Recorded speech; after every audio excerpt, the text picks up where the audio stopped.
I have here with me today Beverly Mills and Elaine Buck from the Stroudsburg African American Museum. And so I'd like to jump right into it and have you ladies introduce yourselves, your names and your roles that you play with the museum. My name's Beverly Mills, and I am a co-founder of the Stoutsburg Sourland African American Museum. And I'm also a trustee of the Stoutsburg Cemetery Association. My name is Elaine Buck, and I'm also a co-founder of the Stoutsburg Sourland African American Museum. We call it SSAAM for short. It's easier to say and easier for check writing. We also have our cemetery, which is only a mile away from the museum, the Stoutsburg Cemetery, and I'm also a trustee of the cemetery. And along with Beverly, I am the co-author of If These Stones Could Talk. And our book is about the African American presence in the Sourland Mountains and also surrounding regions. So the museum is located in Skillman on Hollow Road, 189 Hollow Road, and it's in Somerset County.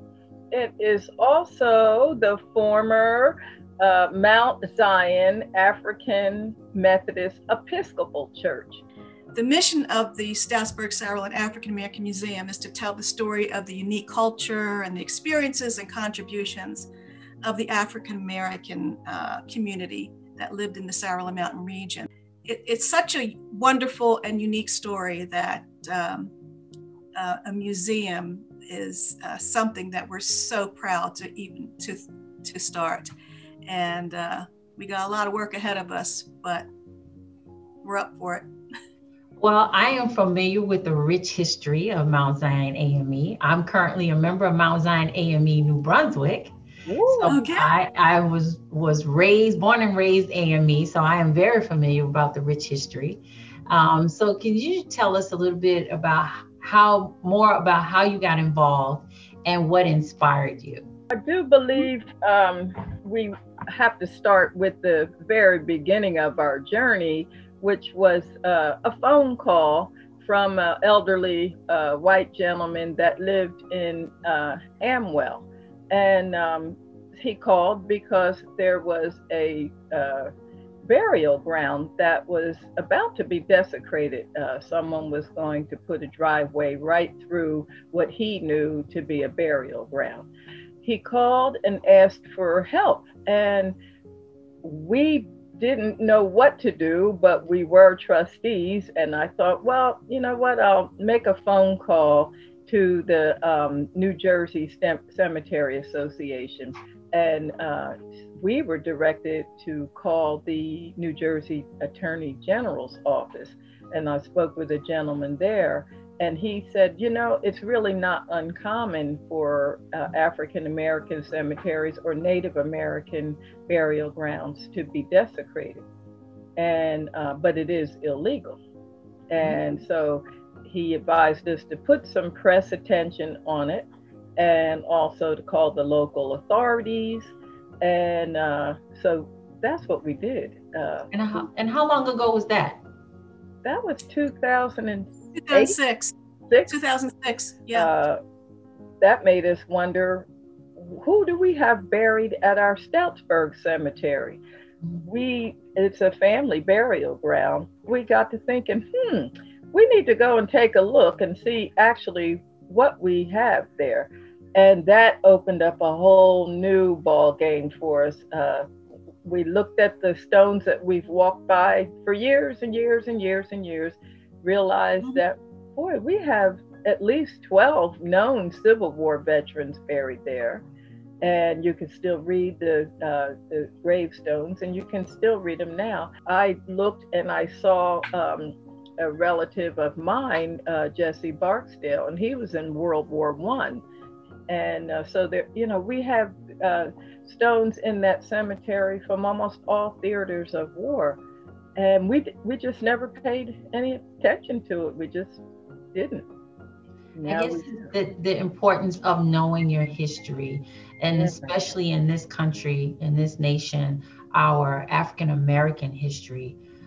We definitely contributed so much to not only the different theaters in the war, but to the community as a whole.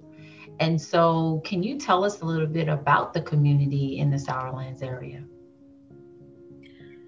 Well, before we talk about the community in the Sourland area, I wanted to talk a little bit about Somerset County, going back to the colonial period, because I think it's important that people understand that, and this is something that many people, when we have given our presentations, have been absolutely amazed at hearing that New Jersey was a slave state. And New Jersey was along with all the original 13 colonies. Yes, New Jersey was a slave state. And so between by the time of around 1790, 1792, there was an estimated 12,000 slaves statewide. So when you look at that number, you say, "Oh my God, that's a big number." Yeah, it is. But in Somerset County, when we're talking about 1790, the enslaved population was about 1,800 people. And then 10 years later, it grew to about 1,863 people. So it was a small increase, but still an increase. Somerset County, being a slave-holding county, was what you would, for Western New Jersey, considered Western New Jersey pretty much the norm of the time. Wow. Wow. Again, just such rich history. And this is the last week of January. And as we're moving into Black History Month in February, certainly for me as a veteran and an AME, this burial ground in this Stoutsburg African American Museum is something that the average student wouldn't know or be educated about. And so how can we help to get the word out about the Sourlands area as well as the museum and burial ground? Well, one of the things that would help is what we're doing right now. Constant outreach, constant, trying to make people aware of the story. We believe that the museum will really be, we envision it as being the jewel of Somerset County, of not, central New Jersey. I think that is going to be quite a feather in the cap of Somerset County to be the county hosting this museum. It's a story that's not just a local story, it's a national story, because we're talking about African American history and American history, and the two are not separate.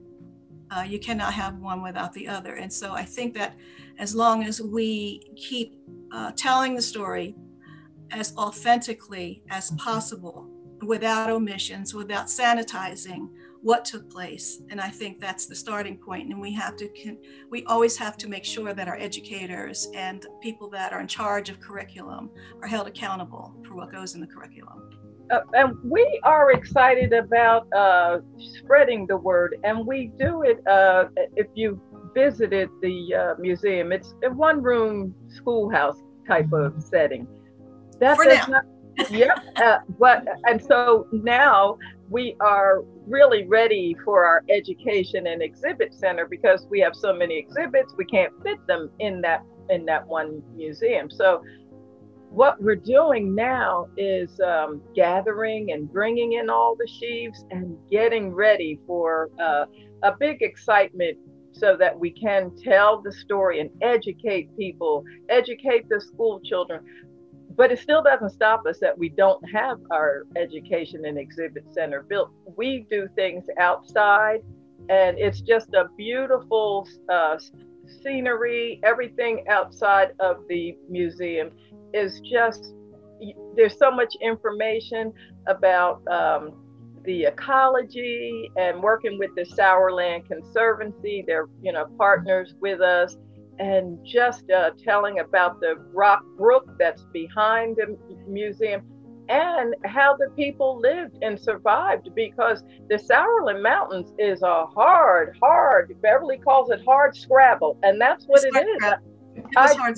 It was, I mean, I don't know how people survived in that mountain, people still live there now, but back in the 17 and 1800s, it was hard. I mean, there's nothing but great big monstrous rocks all over the place. Even if you tried to plant a garden, you start digging and the rocks just keep coming and coming. I'm excited that we're having this conversation. And so it goes without saying that history is definitely something that is needed. But also, as we are embarking upon 2026, which is the 250th celebration of this nation, I think I start thinking about tourism and people wanting a destination to go to, not necessarily going to Somerville or Belmead or Skillman. They want a region to go to. And so I'm excited about this opportunity to